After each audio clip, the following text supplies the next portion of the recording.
สบายดีตอนเช้าของวันที่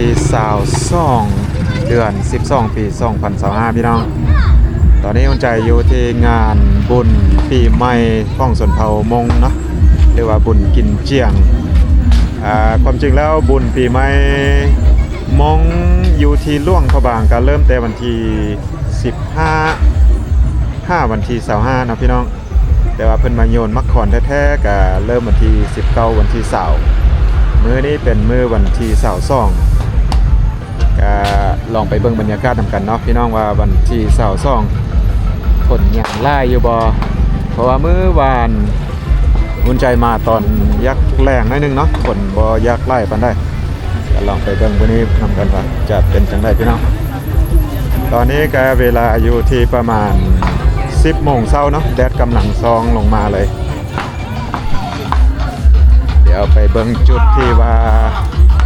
เดินโยนมะขอนนำกัน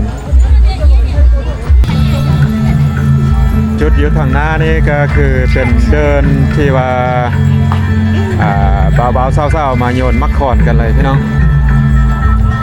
แต่ว่าเบิ่งส่งนี่คือว่าคนยังบ่ทันไล่เทื่อ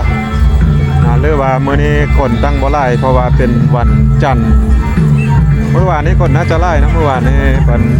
วันอาทิตย์เมื่อวานกับเมื่อก่อนวันเสาร์วันอาทิตย์คนน่าจะไล่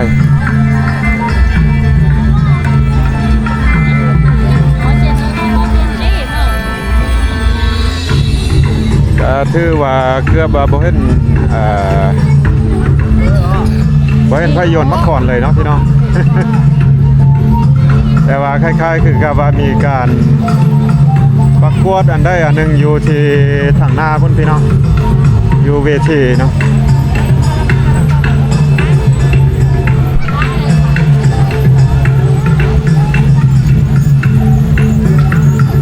เดี๋ยวเนาะที่ผ่านมานี้ก็คือการเดินแฟชั่นโชว์ของน้องๆนักเรียนเนาะนั่งจากนี้ต่อไปมีการเดินแฟชั่นโชว์พี่น้องมาจากหน่วยวรรณคดีบ้านภูเล็กเจริญซึ่งจะมีบทฟ้อนที่ว่ามงเชื่อไปเจ้าก็คือว่าปีใหม่มงของเขานี่เองเนาะเอาถ้าเสริญน้องๆส่วนหลายคนก็จะมาเบิ่งมาชมบรรยากาศอยู่เวทีพี่มัดพี่น้องคือว่าอยู่เดินบ่มีไผยังบ่มีไผโยนมาก่อนเนาะ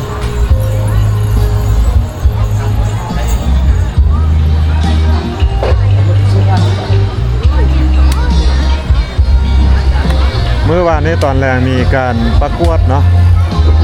มิสมงนิวเยียร์อยู่จุดนี้เลยที่ว่าอุ่นใจแวะมาเบิ่งได้หนึ่งเมื่อวานนี้他妈就跟我别这，我这有别的啊。ทางนี้ก็มีการฝึกซ้อมกันอยู่พี่น้อง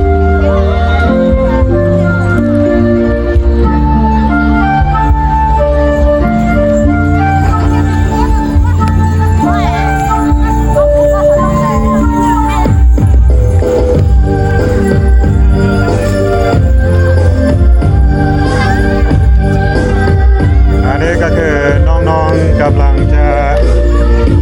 ขึ้นไปฟ้อนเนาะการฟ้อนโซอยู่ที่เวทีพุ่นละ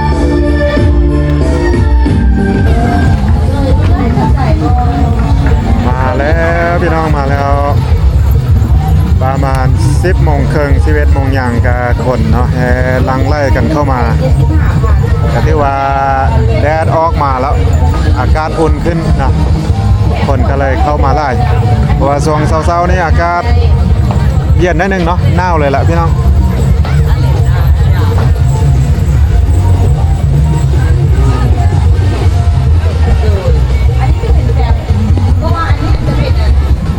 เดี๋ยวจะพายางเลาะได้นึงเนาะพี่น้องยางเลาะเบิ้งได้นึง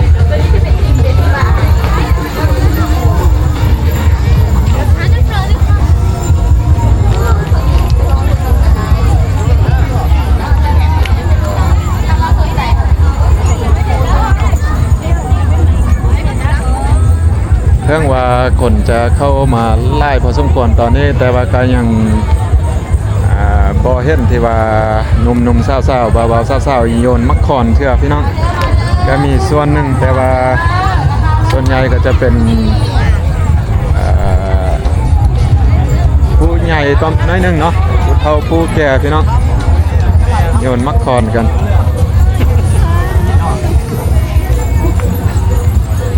นี่เลยยาวเลยเนาะ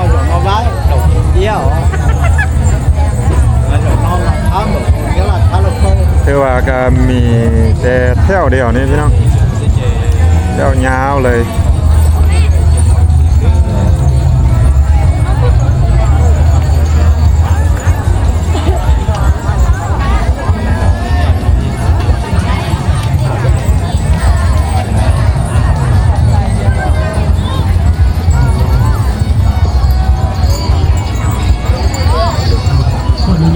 ปีกายท่านบรรยากาศจะดีก่อนนี้เพราะว่าปีกายท่านจะมีต้นไม้ห่มเนาะเป็นส่วนป่าไม้สักทางกองจะห่มเนาะถึงว่าฝนฟ้าจะแดดแห้งแต่ว่าก็สามารถอยู่ในห่มได้แต่ปีนี้มันเป็นเดินเปิดกว้างคือว่าโล่งแจ้งเลยเนาะสั่งน้องอันเศร้าหน่อยแล้วก็สร้างที่มันอยู่ทางล่างเนาะทางล่างมีที่เราเลยเด้อครับเขาเกิดเมื่อทานก็อือส้มเนาะเจนพนังส้มของคนนี้กำลังแห่กันเข้ามาพี่น้องกำลังลังไล่กันเข้ามาจากน้อยอาจจะไล่กันนี้กังขันหมกันแบบนี้เลยตอนนี้แดดแห้งถึงว่าแดดจะแห้งแต่ว่าอุณหภูมิอยู่ที่ประมาณ21-22องศาตอนนี้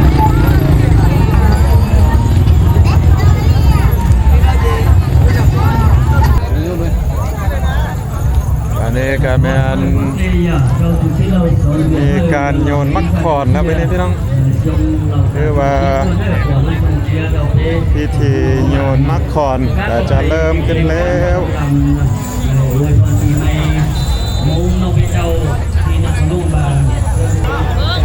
ก็ถือว่ากิจกรรมของชนเผ่ามงหรือว่ากิจกรรมอยู่ในงานบุญกินเจียงตามประเพณีของชนเผ่ามง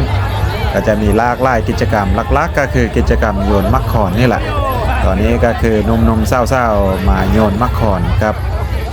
การนำผักลัดของนครหลวงพระบางเฮาพี่น้องก็ถือว่าคนเริ่มแน่นขึ้นเรื่อยๆตอนนี้คนไล่ขึ้นเรื่อยๆแต่ว่าแดดก็เริ่มแห้งขึ้นเนาะการนำเพิ่นก็จะมีการมาถ่ายรูปแล้วก็โยนมักคอนกับหนุ่มๆสาวๆหลังจากนั้นก็จะสืบต่อกิจกรรมต่างๆไปมื้อนี้ก็ถือว่าเป็นอีกมื้อหนึ่งที่ว่าจะมีการเฉลิมฉลองเล่นบุญนอเปเจ้าหรือว่าบุญกินเจียงบุญปีใหม่เผามงนี่เป็นมื้อที่3ที่4แล้วก็จะหมดมื้อพี่น้องมื้อนี้นะจนค่ำพุ่นละพี่น้องเอ้ยงานบุญก็ยังบ่แล้วง่ายเถอะเนาะพี่น้องเนาะถ้าท่านได้ยังบ่ทันได้มาเบิ่งมาชมบรรยากาศหรือว่ามาโยนมักคอนเบิ่งหนุ่มๆเศร้าๆก็ฮิบเฝ้ามาพี่น้องมามื้อนี้มื้ออื่นก็ได้เช่นกันเนาะกำลังคึกคืนพี่น้องเอ้ยกำลังคึกคืนตามการสร้างเกตเบื้องแล้วก็มีพี่น้องส่วนเผ่ามงนี่มาแต่หลายบ้านหลายเมืองหลายแขวงเนาะมางานบุญนี้พี่น้องสบายดีตอนนี้รู้สึกว่าแดดแห้งขึ้นมาเรื่อยๆหลายคนก็เข้าห่มแต่ว่าบางส่วนก็ยังอยู่กลางแจ้งเนาะโยนมักคอนกันอยู่แต่ว่าสังเกตนี่ก็แบบนี้แหละพี่น้องกำลังแห่กันเข้ามาอันนี้ถือว่ากำลังเข้ามาเนาะพอแต่ว่าเริ่มสวยมาหน่อยนึงก็ผู้คนก็กำลังลังไล่กันเข้ามาพี่น้องหลังจากนี้ก็จะลิ้นกันแบบนี้แหละไปจนค่ำพุ่นแหละพี่น้องก็ถือว่าเมื่อวันเนาะไล่วันพอสมควรมื้อที่ว่าเริ่มโยนมักคอนแท้ๆเริ่มวันที่น่าจะเป็นวันที่19หรือวันที่20นี่แหละแต่ว่าง านบุญที่ว่าเป็นเริ่มจัดแท้ๆแล้วมันวันที่5/5/25นะเป็นเวลา10 วันเต็มๆพี่น้องวันนี้วันที่22กายังอยู่2-3 มื้อเนาะหากท่านได้บ่ทันได้มาก็อย่าสุลืมพี่น้องเข้ามาเที่ยวมาชมมาเบิ่งผู้บ่าวผู้สาวแต่งตัวงามๆเนาะก็คืออยู่บ้านวังเงินเนาะสื่ออุ่นใจว่าไปพี่น้องบ้านวังเงินนครหลวงพระบาง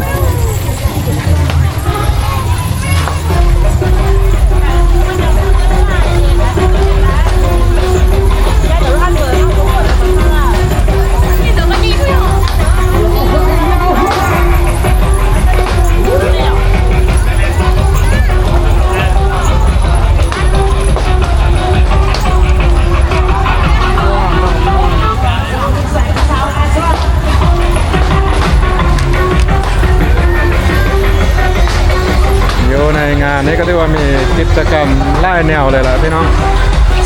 เพราะว่าจะเที่ยวกินมีอาหารหลากหลายชนิดอาหารลาวอาหารหลายอย่างแล้วก็มีกิจกรรมต่างๆเนาะ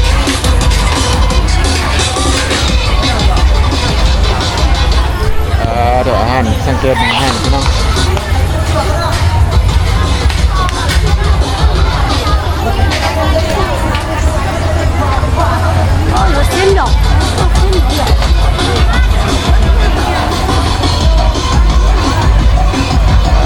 เดี๋ยวคือว่าคนนี้กำลังลังไล่กันเข้ามาพี่น้องเอ้ยตอนนี้ก็ประมาณ11 โมงบ่ายนิดนึงละ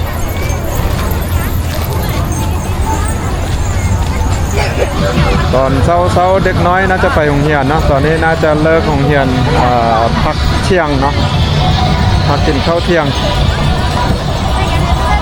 เฉพาะเด็กน้อยเนาะแต่ว่าหนุ่มๆเศร้าๆนี่ก็ช่วงระยะบนเนี่ยก็พักเรียกพักงานก่อน